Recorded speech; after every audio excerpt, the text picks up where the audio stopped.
Sir ఈ cervical cancer అనేది develop అవ్వడానికి గల రిస్క్ ఫ్యాక్టర్స్ ఏంటి? అండ్ అలాగే ఎట్లాంటి ఏజ్ గ్రూప్ వాళ్ళు ఎక్కువగా ఎఫెక్ట్ అవుతున్నారు?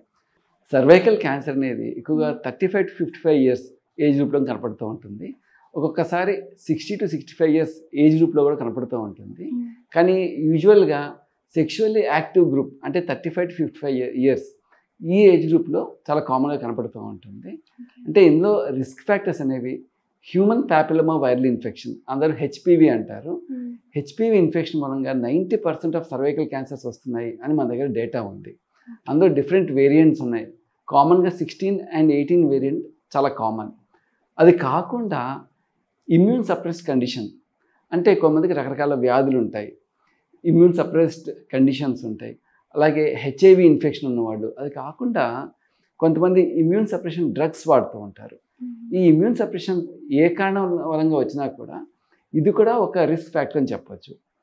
ఇది కాకుండా కొన్ని రకాల సెక్షువల్లీ ట్రాన్స్మిటెడ్ డిసీజెస్ ఉంటాయి, అంటే క్లెమిడియల్ ఇన్ఫెక్షన్స్ అని రకరకాల సెక్షువల్లీ ట్రాన్స్మిటెడ్ డిసీజెస్ ఉంటాయి.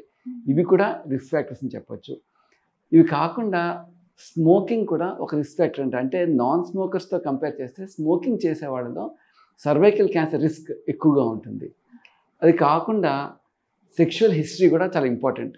అంటే సాధారణంగా multiple sexual partners, unprotected sex, ఇవన్నీ కూడా హై రిస్క్ ఫ్యాక్టర్స్ అని చెప్పుకోవచ్చు.